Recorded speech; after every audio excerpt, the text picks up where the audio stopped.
Hello friends, welcome to my channel. நம்ம channel first time பார்த்தீங்கன்னா subscribe பண்ணிக்கோங்க, உங்கள் ஃப்ரெண்ட்ஸுக்கு ஷேர் பண்ணுங்கள். டுடே நம்ம பார்க்க போகிறது 8th ஸ்டாண்டர்ட் தமிழில் ஃபஸ்ட் யூனிட் பார்க்க போகிறோம், தமிழ் இன்பம்.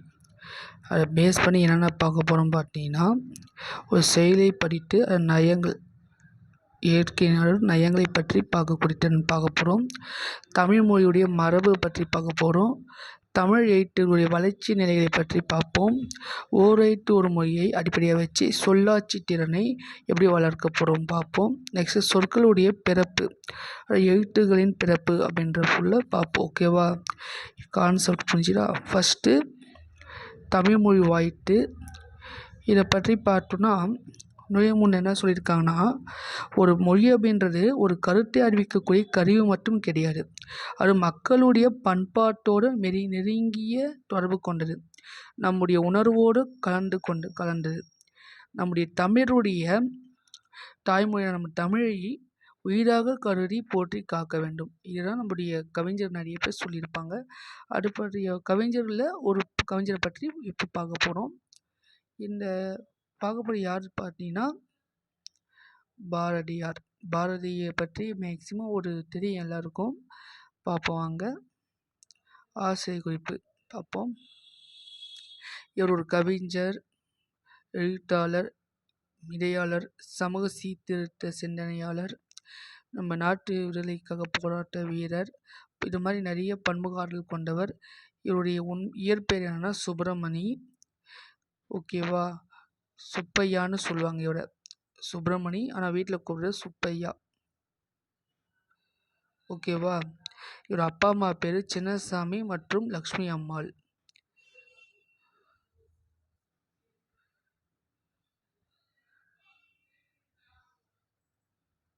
ஓகே,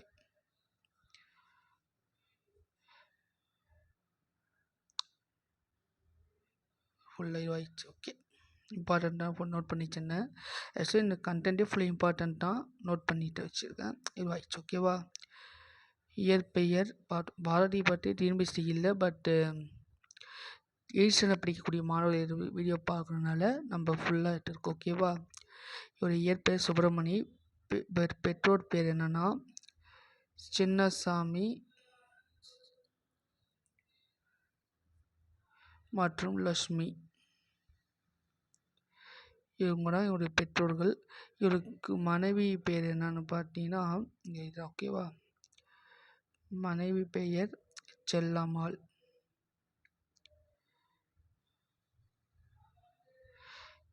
இவர் எப்போ பிறந்தார்?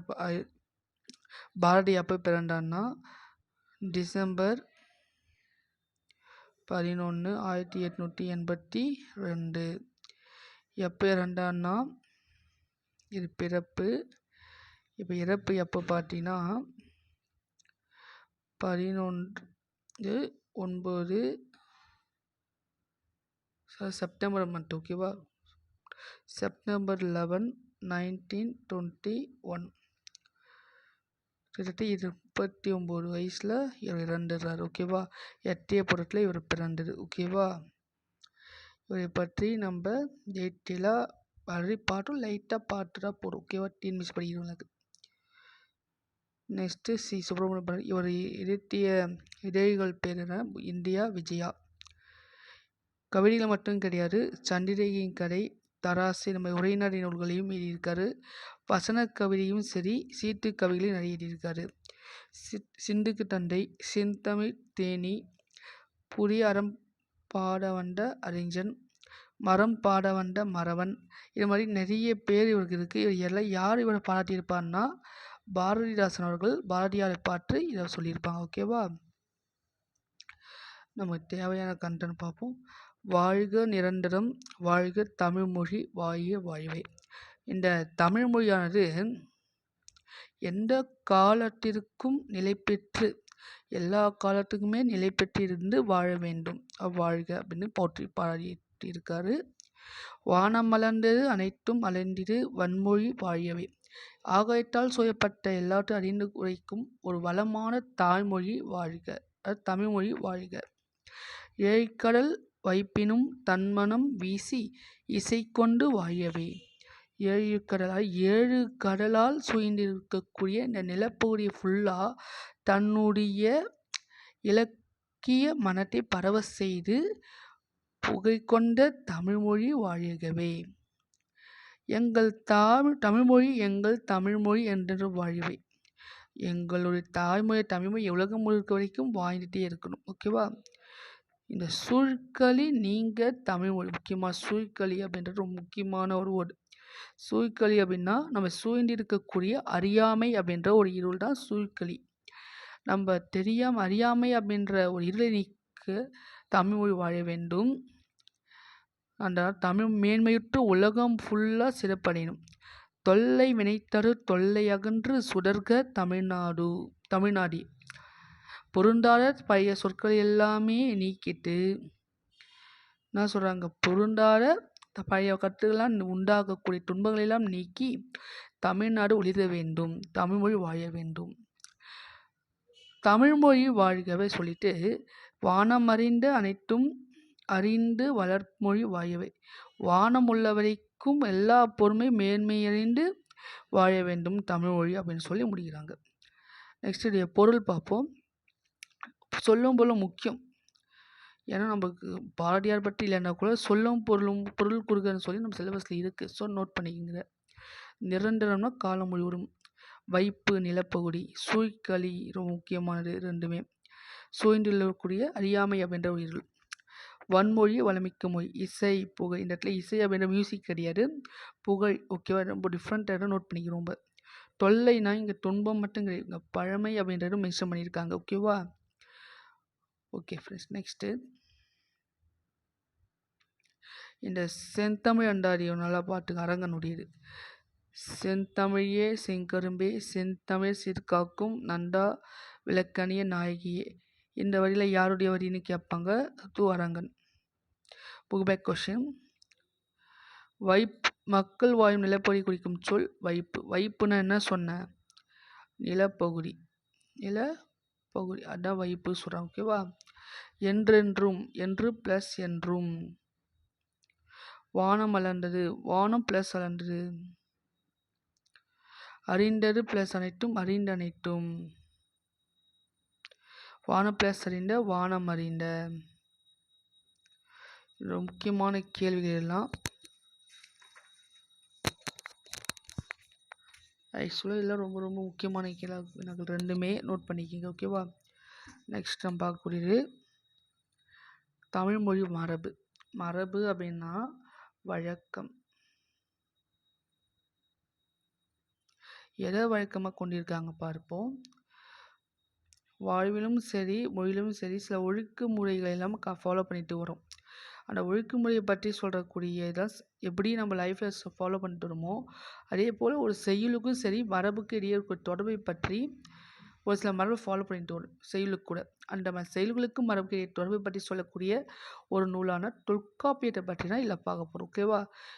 கிடைச்சிருக்கக்கூடிய தமிழிலே நமக்கு கிடைச்சிருக்கக்கூடிய முதல் இலக்கண நூல் இருந்தால் தொல்காப்பியம். ஆக்சுவலாக ஃபஸ்ட்டு நூல் அகத்தியம் வரும். அகத்தியம் எழுதியவர் அகத்தியர். இந்த அகத்தியம் நமக்கு சரியாக கிடைக்காதனால தருத்தராக இடப்பட்ட தொல்காப்பியரால் இடப்பட்ட தொல்காப்பியம் கிடைச்சதுனால இது முதல் இலக்கண நூலாக சொல்லியிருக்காங்க. ஆக்சுவலாக தொல்காப்பியர் யார் பார்த்தீங்கன்னா நம்முடைய அகத்தியருடைய ஸ்டூடெண்ட். ஓகேவா? மாணவர். ஓகேவா? நெக்ஸ்ட் பார்ப்பாங்க. தொல்காப்பியர் இதுதான் முக்கியமான கண்டென்ட்.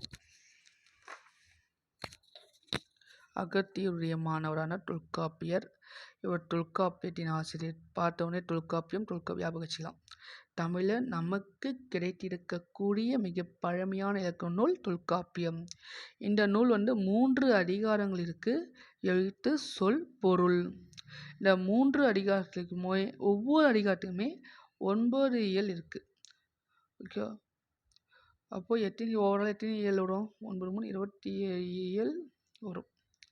27 இயல் ஓவராலாக. ஓகேவா? இப்போ நம்ம கொடுத்துருக்க இந்த பாடல் மரபியல் இருக்கக்கூடிய 3 நூல்கள் பாக்களை கொடுத்துருக்காங்க. அடுத்து தான் நம்ம இதை பார்ப்போம். ஃபஸ்ட்டு பார்ப்போம். வாங்க நிலம் தீ நீர் வளி விசும்போடு ஐந்தும் கலந்த மயக்கம் உலகம் ஆடலின் இருத்திணை ஐம்பால் இயல்நெறி வயாமை திருவியில் சொல்லோடு தயாள் வேண்டும். என்ன சொல்கிறாங்க? நிலம் நம்ம லேண்ட், ஓகேவா. இந்த உலகமானது நிலம், தீ நெருப்பு, நீர் நமக்கு குடியிருக்க நீர், வழினா விசும்பு, ஓகே, வானம் சொல்லலாம். வழினா வானம், வழினா காற்று, விசும்புனா வானம், வழினா காற்று, ஓகேவா. விசும்போடு, விசும்புனா வானம். இது ஐந்தும் கலந்த கலவைதான் இந்த உலகம். இந்த உலகத்தில் மயக்கம் அப்படின்ற இடத்துல கலவை வச்சுக்கோங்க, ஓகேவா. உலகம் ஆடலின் இருத்திணை ஐம்பால். இந்த உலகம் தோன்றிய பொருட்கள் எல்லாமே ஐம்பூதங்கள், இந்த ஐந்து சொன்ன பற்றி இந்த ஐந்து பூதங்களால் ஆனது தான். உலகத்தில் பொருட்கள் இருத்திணையாகவும்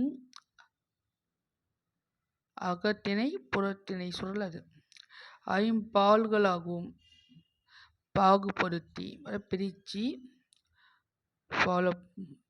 பாகுபடுத்தி சொல்கிறது தமிழ் மொழியுடைய மரபு அப்படின்னு சொல்கிறாங்க, ஓகேவா. நெக்ஸ்ட், மரபு நிலை திரிதல் செயற்கு இல்லை மரபு வைப்பட்ட சொல்லின் ஆன. இந்த திணை பால் இந்த மாதிரி வேறுபாடுகளை அறிந்து இந்த உலகம் இந்த உலக பொருட்களை எல்லாம் நம்ம முன்னோர்கள் சொன்ன சொற்களை ஃபாலோ பண்ணிட்டு வரோம். அந்த மரபு சொற்களை எல்லாமே செயலிலும் பயன்படுத்துகிறோம். இப்போ நம்ம பயன்படுத்தக்கூடிய பல சொற்கள் மரபு சொற்களை செயலில் கூட பயன்படுத்தணும் அப்படின்னு சொல்லியிருக்காங்க, ஓகேவா. மரபு நிலை திரியின் பெரிதாகும்.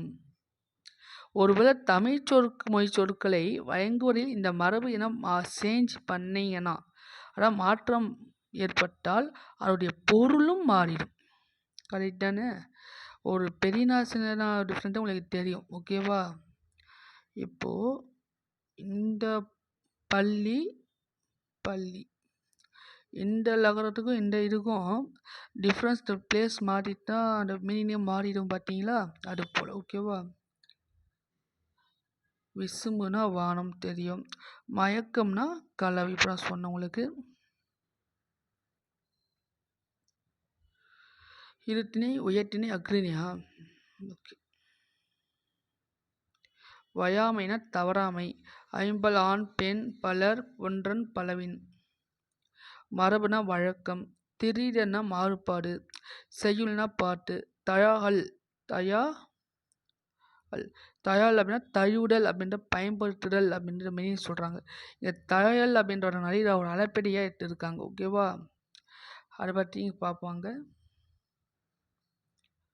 அதாவது புலவர்கள் சில செய்திகளை அவற்றிற்கு உரிய மாத்திரை அளவை விட நீண்டு ஒலிக்குமாறு பயன்படுத்துவது உண்டு.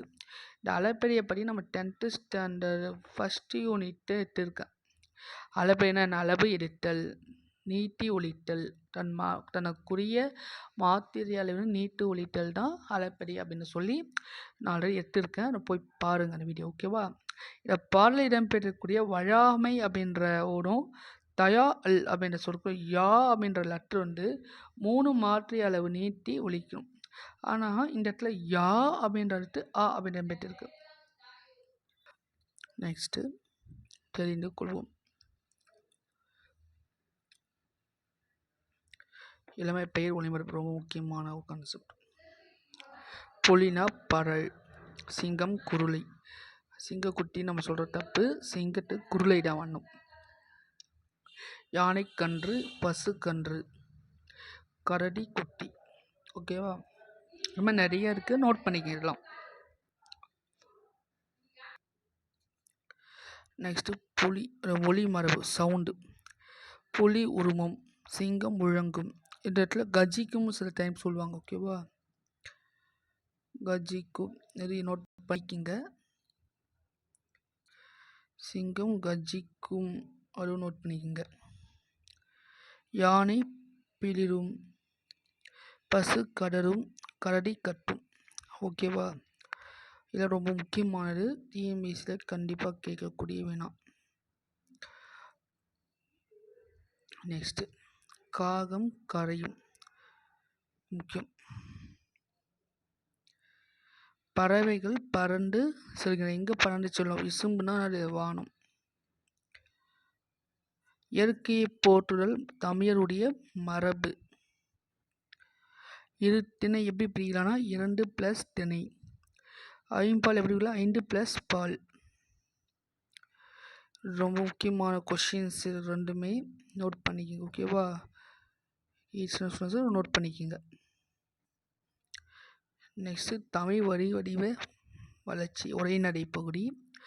பொதுவாக ஒரு மனுஷன் தோன்றிய காலத்திலிருந்தே நம்முடைய தேவையை நிவர்த்தி செய்யறதுக்கும் கருத்துக்களை மற்ற சொல்கிறதுக்கும் ஃபஸ்ட்டு ஸ்டார்டிங்கில் என்னென்னா சைகை தான் யூஸ் பண்ணான். பேச ஆரம்பிக்கல, சைகை மூலமாக சொல்லிட்டு வந்தான். அதுக்கப்புறமா சவுண்டு யூஸ் பண்ணான். அந்த சவுண்டு வெளிப்பட்ட பிறகு கொஞ்சம் கொஞ்சமாக அந்த சொற்களை பேச ஸ்டார்ட் பண்ணி அந்த சொல்ல மறுபடியும் சொல்ல அது செம்மைப்படுத்தப்பட்டிருக்கு. காலப்போக்கில் அது பண்பாடாக ஒரு பேச்சு மொழியாக உருவாகியிருக்கு. ஓகேவா?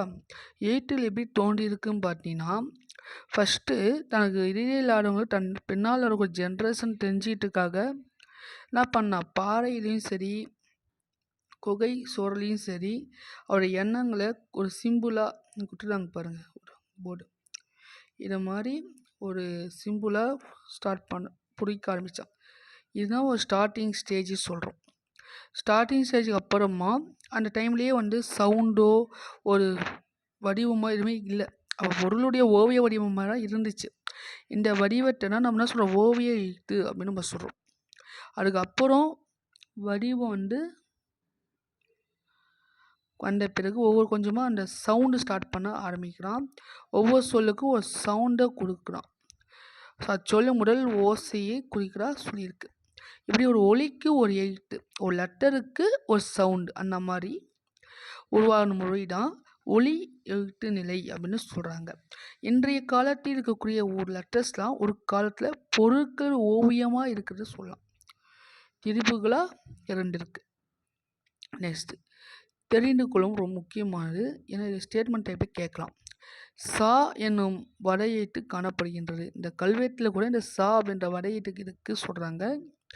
மெய்யை குறிக்க புள்ளி, இந்த இக்கு அப்படின்னா இந்த இக்கு அப்படின்றது மென்ஷன் பண்ணல. ஓகேவா? எகர ஒகர குறில் நெறில் வேறுபாடு இல்லை. இந்த எகரத்துக்கும் ஒகரத்துக்கும் குறில் நெறில் வேறுபாடும் கிடையாது.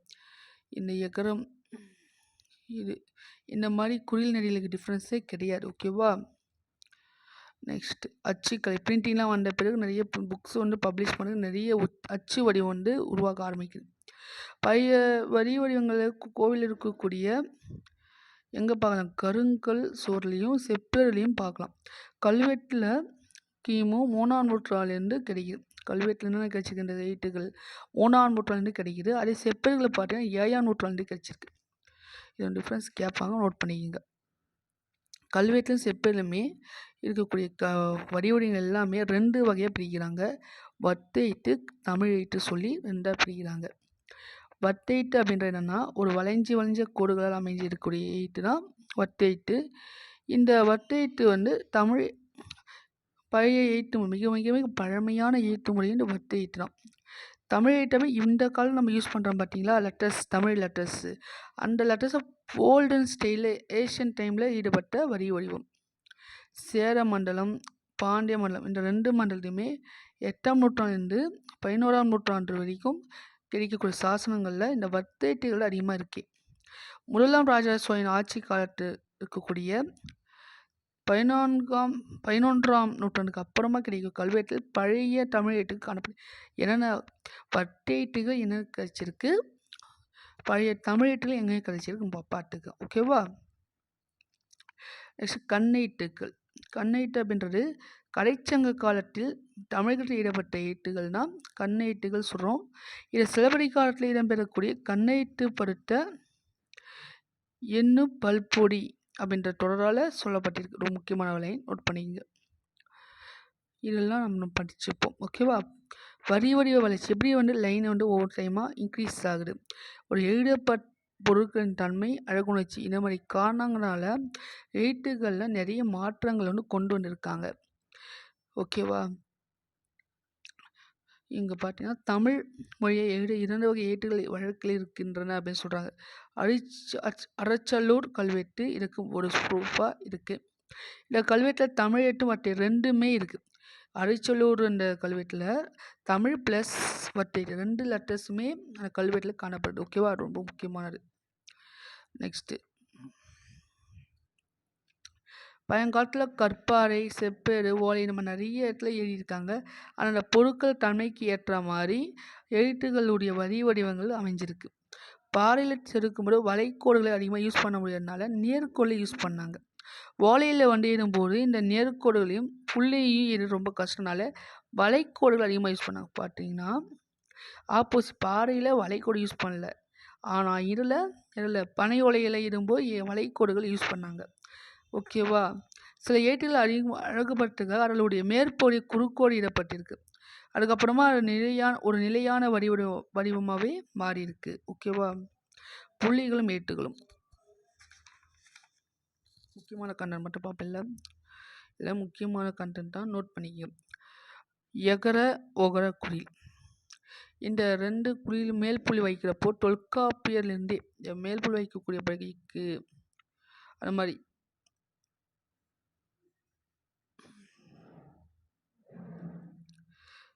மேல்புலி எது அப்படின்ற சொல்கிறப்போ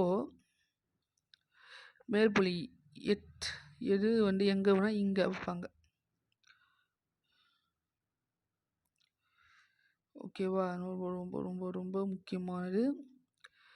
கா அப்புறமா புள்ளி வச்சா கானு மினி இது மாதிரி வச்சுருக்காங்க. ஓகேவா? ரொம்ப முக்கியமான கண்டென்ட், நோட் பண்ணிக்க.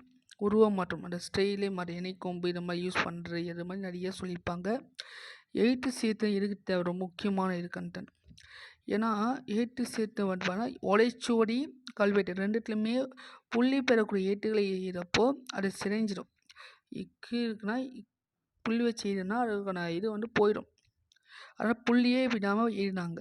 ஓலைச்சுவடியெல்லாம் பார்த்தீங்கன்னா நிறுத்தக்கூடிய பஞ்சுவேஷன் மார்க் எதுவுமே இல்லாமல் அது பேர் பிரித்தனும் கிடையாது. புள்ளி இடப்படும் இடத்துல புள்ளிகள் தெளிவாக தெரியா நிலை அதை இடம் நோக்கி மெய்யா உயிர் மெய்யா குறிலா நெய்லா அப்படின்ற ஸ்டேஜ் வந்து உருவாக்குறதுனால அதை படிக்கிறவங்க ரொம்ப கஷ்டப்பட்டனாலையும் இந்த எழுத்து அந்த சீர்திருத்தம் ரொம்ப ரொம்ப முக்கியமாக தேவைப்பட்டது. அது மிக முக்கியமான வீரம முனிவர். இவர் எகர ஒகர எழுத்துக்கள் புள்ளியால் ஏற்படக்கூடிய கன்ஃபியூஷனை கலைக்கிறதுக்காக ஏ அப்படின்ற லெட்டர்ஸுக்கு கீழ்கோடிட்டு, ஏன்னா இந்த மாதிரி கீழ்கோடிட்டு ஏ அப்படின்ற லெட்டர் நெடிலாம் மாற்றிருப்பார். அதே போல் ஓ அப்படின்ற லெட்டருக்கு சுழி போட்டு இந்த மாதிரி சுழி போட்டு ஓ அப்படின்ற நெடிலாம் மாற்றியிருப்பார். அதே போல் ஏகார ஓகார உயிர்மை நெடிலைட்டுகளை இரட்டை கொம்பு இரட்டைக்கும்னா அது இரட்டைனா இது கோ சோ இந்த மாதிரி சே கே நம்ம இரட்டை கொம்போட கால் சேர்த்தும் ஒரு புதிய பரிணாமத்தை கொண்டு வந்திருப்பார். வீரமணி கொண்டு வந்த சீர்திருத்தம் இந்த பாக்ஸ் பாட்டுக்கு. ஓகேவா? பெரியார் என்ன பண்ணான்னா இந்த 20ஆம் நூற்றாண்டு வரைக்கும் இந்த லெட்டர்ஸ் ராணா இந்த 3 லெட்டர்ஸ் வந்து எப்படி இருந்தாங்க, இந்த மாதிரி இருந்தாங்க. நூ போல், ரூ போல், நூ போல். அதுபோல் நை லை லை நை இதெல்லாம் வந்து இந்த மாதிரி இருந்தாங்க. முன்னால் ஒரு கொக்கி மாதிரி போட்டு எழுதியிருக்காங்க. இது எல்லாமே அச்சுக்கோப்புக்காக இந்த அச்சை வந்து பப்ளிஷ் பண்ணணும்னா பிரிண்ட் பண்ணால் அதுக்கேற்ற மாதிரியான பிரிண்ட் அந்த அச்சு அந்த ஃபாண்ட் அந்த கிடைக்கணும். அதனால என்ன ஆகுதுன்னா நிறைய புதிய உருவாக்க ஆரம்பிக்கும். இந்த குறைபாட்டை நீக்கிறதுக்காக பெரியார் என்ன பண்ணுறாரு, ஒரு சீர்திருத்தத்தை கொண்டு வந்துருப்பார். என்னன்னா இப்படி என்ன சொல்லியிருப்பாரு பாருங்க. இது வந்து பழைய வடிவம். பெரியார் கொண்டு வந்த சீர்திருத்தம் இது. இந்த இது போடப்படலா நாகு இப்படி போடுங்க. அதே போல் நைகி இது போடப்படல இது மாதிரி போடுங்க. அந்த மாதிரி சீர்திருத்தத்தை கொண்டு வந்திருக்காரு. ஓகேவா? நெக்ஸ்ட்டு 1 மார்க் கொஸ்டின் பாருங்கள். தமிழ் எழுத்துக்கள் இப்போது இருக்கக்கூடிய நிலையான வடிவத்தை பெற டேஸ் காரணமாக இருந்ததுன்னா அச்சுக்கலை. அச்சுக்கலை மூலமாக நிறைய இப்போ புக்ஸ் வந்து பப்ளிஷ் பண்ண ஆரம்பித்தாங்க. அது மூலமாக நிறைய நிலையான வடிவத்தை கொண்டு வந்திருக்காங்க. ஓகேவா? வளைந்த கோடுன்னு கேட்டால் என்ன எழுத்து வட்ட எழுத்து. தமிழ் எழுத்து சீர்திருத்தம் ஈடுபட்டவர் தந்தை பெரியார். நல்லா பார்த்துங்க. எழுத்து சீர்திருத்தம் 2 பேர் விடுவாங்க. ஆப்ஷன் பாருங்கள். வீரமுனிவரும் வருவார், இவர் தந்தை பெரியார். இந்த ஆப்ஷனில் யார் இருக்காங்களோ அது பாருங்கள். ஓகேவா? நெக்ஸ்ட் சொற்பூங்கா.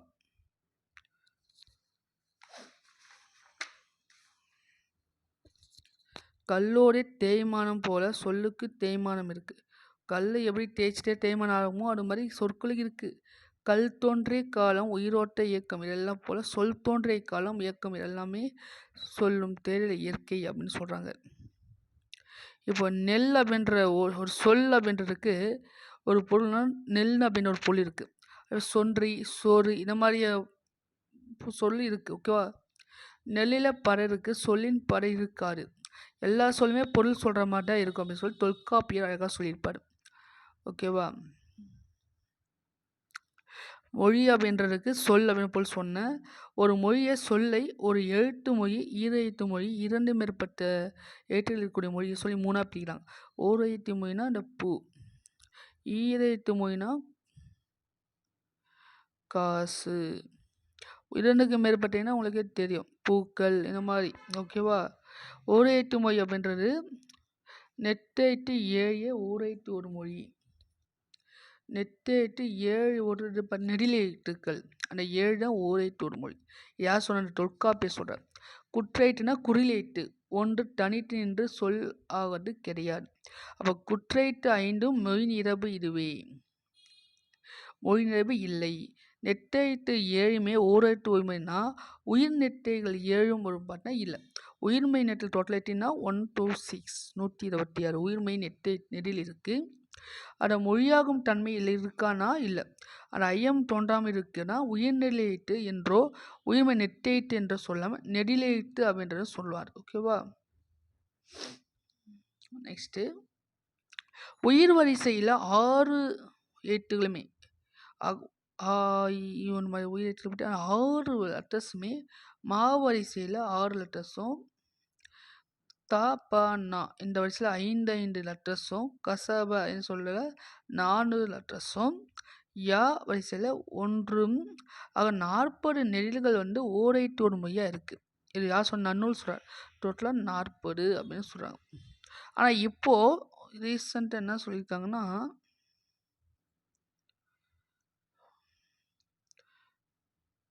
நோ டூ இந்த 2 குறிலையும் சேர்த்து 42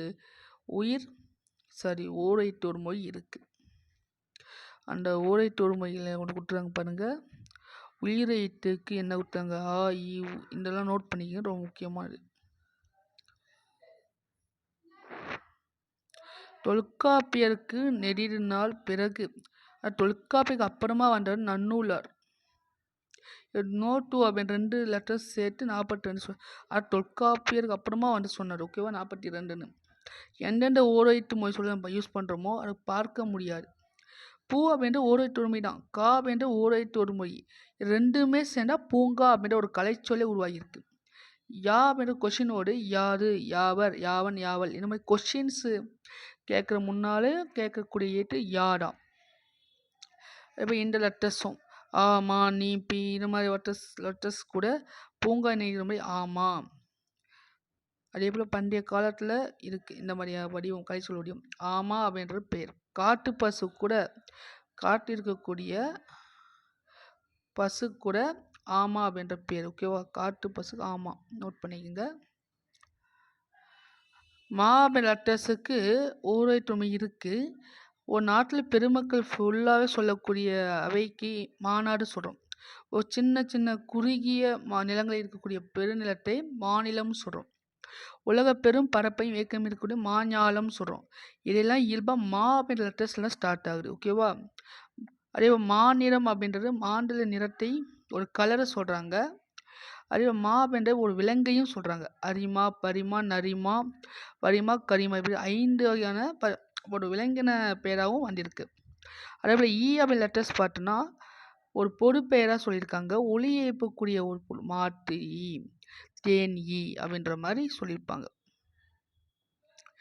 ஈ அப்படின்றது பல்லை காட்டாதே, ஈன்னு பல்லை காட்டாது அப்படி அட்வைஸ் சொல்கிறோம் பார்த்தீங்களா, அந்த மாதிரி சொல்லலாம். போ, வா, நீ, சு, சே, சை, சோ இந்த லெட்டர்ஸ் எல்லாம் நன்னூலார் போட்ட அந்த லிஸ்ட்டில் கருதாமல் ஒவ்வொன்றும் எண்ணி பார்த்தா ஒரு சில எக்ஸ்பிளனேஷன் கிடைக்கும். நன்னூலார் சொன்ன ஒரு சில ஓரெழுத்து இன்றும் நம்ம வழக்கில் இருக்கிறா இல்லை, ஒரு சிலர் இருக்குது, ஒரு சிலர் இல்லை. ஓகேவா? இன்னொரு வகையை பார்த்தா ஆண் அப்படின்ற ஆ அப்படின்ற மாதிரி இருக்குது. மான்னா மா, கோன்னா கோ, தேனா தே, பேய்னா பே. இதெல்லாம் கால வெள்ளத்தில் நம்ம கலைந்து தேய்ந்தது. எட்டத்தில் ரொம்ப ரொம்ப டிஸ்டன்ஸில் போகிறோம் ஏய் அப்படின்னு சொல்கிறோம்ல, என்னோட கூடு, என்னோட வா, என்னோட சேரு அப்படின்னு சொல்கிறோம்ல, அந்த மாதிரி மீனிங் சொல்கிறோம். அப்போ ஏய் அப்படின்ற அப்படின்ற வகையில் இருக்குது. அப்போ அப்படின்னா அம்பை ஏவு அப்படின்னு ஏவுதல், அம்பை விடுதல், ஒரு கட்டளை சொல்லக்கூடிய இதுவாக வந்திருக்கு. ஓகேவா? நெக்ஸ்ட்டு ஏவு அப்படின்ற சொல் அப்படின்ற மட்டும் இல்லாமல் எய் அப்படின்ற சொல் ஏவுகின்ற அம்பு மாதிரி கூர்முலையுடைய முள்ளம் பன்றியுடைய பயன்பெறும் எய்ப்பன்றி, அம்பை ஏவுற எழினர், மகளிர் எழினர் அப்படி சங்க புலவருக்குள்ளே இந்த மாதிரியான பேர் இருக்காங்க. ஓகேவா? இந்த 42 ஓரெழுத்து மொழிகளை பார்ப்போம். இதை இருந்து யாருன்னா நம்ம செந்தமிழ் இளங்குமரனார், செந்தமிழ் அண்ணன் அப்படின்னு சொல்கிறாங்க.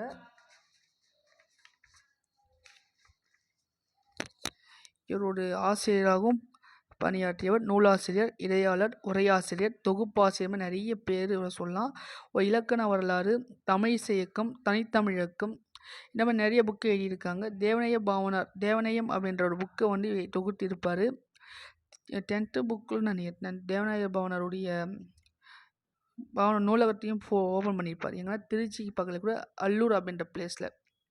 இவருடைய புக்கில் இருந்து, அதாவது தமிழின் தனிப்பெரும் சிறப்புகள் என்ற புக்கில் இருந்து நம்முடைய செய்திகள் தான் நம்ம கொடுத்துருக்காங்க. ஓகேவா? நெக்ஸ்ட்டு இலக்கணம்.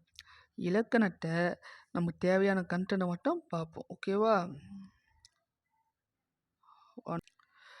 நெக்ஸ்ட்டு இலக்கணத்தை பார்ப்போம். வாயை திறந்து ஒழிச்சாவே ஆ அப்படின்ற லெட்டர்ஸ் ஸ்டார்ட் ஆகுது. ஓகேவா? ஊ அப்படின்ற ஒழிக்கிறப்ப இடைகள் குவிக்கும்.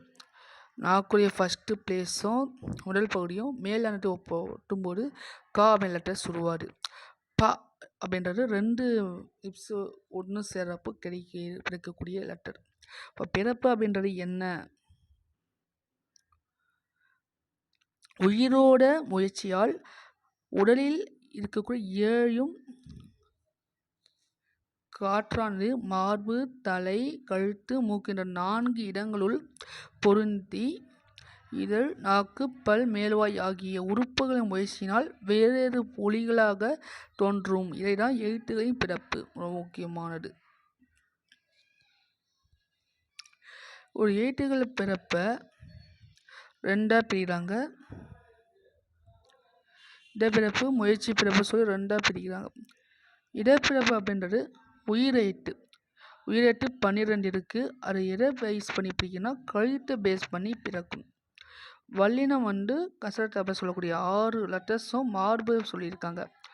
மெல்லினம் மெல்லினம் மூக்கு, இடையினம் கழுத்து, ஆயுதம் தலை. இது எப்படி சார் ஞாபகம் வச்சுலான்னா, கழுத்தை பிரித்தா உயிர் போயிடும், அப்போது கழுத்து அப்பச்சு. வலிமையாக இருக்கிறது மார்பு பிரித்து காட்டுவாங்க, அப்போது வலிமை. மெல்லினம் அப்படின்னா மூக்கு மெலிசாக இருக்குது, அப்போ ஒரு மெல்லினம். இடையினம்னா மூக்குக்கும் மார்புக்கு இடையில் என்ன இருக்குது? கழுத்து, அப்போது கழுத்து இடையினம். ஆயுதம்னா ஆயுதம் வச்சு தலையில் போட்டாங்க, அப்போது ஆயுதம். இது ரொம்ப முக்கியமான தெரிஞ்ச ஒரு இது சொல்லிட்டேன். ஓகேவா? நெக்ஸ்ட்டு எழுத்தில் எப்படி பிறகு பார்ப்போம். ரொம்ப முக்கியமானது. இப்போ ஆ என்ற 2 லெட்டர்ஸுமே வாய் ஓப்பன் பண்ணாவே முயற்சியால் பிறக்கக்கூடியதான் முயற்சி எழுத்துக்கள் சொல்கிறோம். இது உயிரெழுத்து முயற்சி பிறப்பு எப்படி பார்ப்போம். முயற்சி பண்ணி பிறக்கக்கூடிய ஆ அப்படின்ற வாய் ஓப்பன் பண்ணாவே பெறக்கூடிய. இப்போ ஏஐ இந்த 5மே வாய் முயற்சியோட நாக்கு அடிவாரத்தையும் மேல்வாய்ப்பள்ளியும் டச் பண்ணும்போது பிறக்கக்கூடிய எட்டுகள். ஊ ஹூ ஓ ஓ ஔ இந்த 5 லெட்டர்ஸுமே வாய்த்திறக்க முயற்சியோட இதழ்களை குவிக்கிறதுனால அதை சொல்லி பண்ணால் இதழ்கள் அப்படியே குவிக்கும்ல, அதை சொல்லும்போது. ஓகேவா? நெக்ஸ்ட் மெய்யெழுத்துகள் பார்ப்போம். இங்கு 2 லெட்டர்ஸுமே 2 மெய்களும் நாக்குடைய உடல் பகுதியும் அன்னத்துடைய அடிப்பொடியும் டச் பண்ணுறதுனால கிடைக்கக்கூடியது. அதே போல் இச்சி இஞ்சி இதை சைடில் எப்படி எழுதி வச்சுக்கணும் நீங்கள். ஓகேவா? அதாவது எப்படி இல்லைன்னா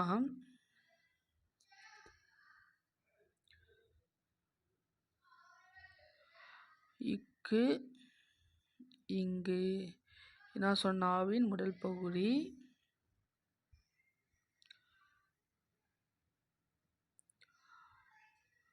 இதையும் அன்னத்தின் அடிப்பகுதியும்.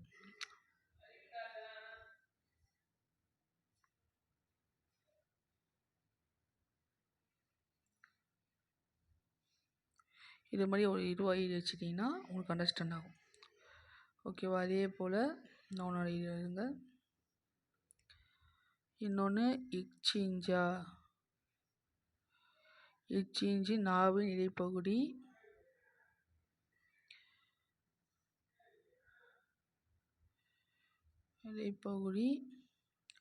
ப்ளஸ் நடு அன்னத்தின் இடைப்பகுதி. இது மாதிரி ஒரு ஷார்ட் இன்ஸ் மாதிரி எடுத்து வச்சிங்கன்னா ஈஸியாக ரிவிஷன் பண்ணுறது ஈஸியாக இருக்கும் உங்களுக்கு. அது மாதிரி தான் ஒவ்வொரு லெட்டர்ஸும் பிறகு. ஓகேவா? சார்பேட்டு அப்படின்றது இந்த வாயை திறந்து ஒலிக்கும் முயற்சிகள் பிறகு சொல்லிட்டோம். பிற எழுத்துகள் எல்லாமே முதல் எழுத்து தோன்றி இருக்கக்கூடிய இடத்திலிருந்தே பிறகு உரிய முயற்சி கொண்டு அதுவும் அதாவது சார்ந்து முதல் எழுத்து சார்ந்து பிறகுனாலே சார்பெழுத்து அப்படி நம்ம 10 வகையாக பிரிப்பாங்க. அது நெக்ஸ்ட் கிளாஸில் பார்ப்போம். ஓகேவா? அது தனியாக கிளாஸ் பார்ப்போம். Next book back. இதழ்கள் குவிப்பதால் பிறக்கும் எழுத்துக்கள் உ ஊ வச்சு சொல்லி பார்த்தாவே தெரியும். 1000 எழுத்து பிறக்கணும் தலை. 1000 எழுத்து தலையில் போட்டாங்க. வலிமை எழுத்து வலிமையாக மார்பை விரிச்சு காட்டினா வலிமையை பார்ப்போம். மார்பு வந்து விரிச்சு ஆம்பளை அதாவது ஒரு நிறைய ப்ரோக்ராம் பார்ப்பீங்களா, அது போல். நாக்குடைய நுனி அன்னத்தின் நுனியை பொருந்துவதால் பிறக்கும் எழுத்துக்கள் இத்து இன்னு. கீழே அந்த ரொம்ப முக்கியமான சொன்ன பாட்டுங்க. ஓகேவா? இக்கு இங்கு அப்படின்றது என்ன அப்படின்னா நாக்குடைய முதல் அன்னத்தின் அடி. இச்சு இஞ்சி அப்படின்றது நாவின் இடை அன்னத்தின் இடை. இத்து இன்னு நாவின் அன்னத்தின் நுனி. இத்து இந்து வந்து நாவின் நுனி மேல்வாய் அடி. ஆனால் பட்டு இத்து இந்து வந்து பார்த்தீங்கன்னா நாவின் நுனி மேல்வாயின் அடி. ஓகேவா? ரொம்ப முக்கியமான இந்த எழுத்துக்களின் பிறகு முக்கியமான கொஷின். நெக்ஸ்ட்டு சொல்லைக்கெட்டு வரி எல்லாம் நல்லா பாட்டுங்க. அகர வரிசை நல்லா பாட்டு. ரொம்ப முக்கியமான அகர வரிசை ரொம்ப ரொம்ப முக்கியம்.